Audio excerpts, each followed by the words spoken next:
Good morning. Thanks for tuning in. This is the Kehillat Sha'arei Torah Halacha Minute. Laws and customs of Sukkot is what we're up to now. We're talking about schach. We're talking about building a sukkah.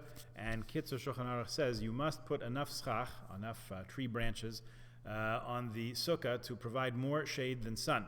For if there's more sun than shade, the sukkah is pasul, invalid according to Torah law. You should take care that you put on plenty of schach, enough schach. Even if it dries out, there will still be more shade than sun. You should also be careful not to leave an open space of 3 tefachim, 3 hand breadths in any one place. Initially, it's necessary to leave a slight space between the branches of the sukkah so that the stars can be seen. Nevertheless, if the schach is so thick that the stars cannot be seen, the sukkah is still valid. I have heard of some sukkahs that have very, very thick schach on top, which no way you could see anything out there, but it's still considered valid. If the schach is so thick that even a heavy rain cannot come through, then it's almost like a house, and that, in fact, is pasul for a sukkah. You don't fulfill the mitzvah of sitting in a sukkah in that way. When sukkahs are constructed, if you build them under the branch of a tree, it's invalid. In other words, if you build your sukkah right here and you have a tree branch covering over the sukkah, you can't use that part of the sukkah to sit in. You can build the sukkah, but if anyone sits under that part, so they're not actually sitting in a sukkah, they're sitting under the shade of a tree branch, and that's not the mitzvah.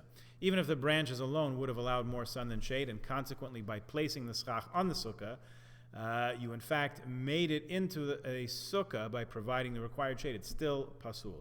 You got the shade thing going, you got everything else, but it has to be detached. You have to cut off the branches of the tree, and don't do it afterwards, but do it beforehand, because if you don't, the sukkah remains invalid. So after cutting the branches of a tree, you have to pick up each branch of the schach, and a new act of placing it down must be performed for the purpose of fulfilling the mitzvah of the sukkah. I know what he's talking about. He's talking about if you build a sukkah and the tree branch is actually resting on it. So it's actually acting like schach. It just happens to be still attached to the tree. So you have to cut it off the tree before sukkahs, and then actually pick it up and put it down again, because there's a rule called tasev lo min ha'asui. It's like you can't have 4 fringes, 4 tzitzis on a 5-cornered garment and then cut off 1 corner of the garment, leaving yourself with a 4-corner garment. It's a technical thing. It's a Gemara in Menachos. We could learn it if you like.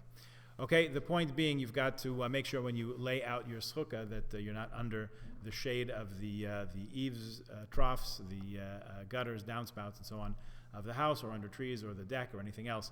It has to be you have to be a clear view from the sukkah right up to the sky. That's the way we do it. Okay, we certainly talk about this in the course of Sukkot for anyone who's looking for guidance on this.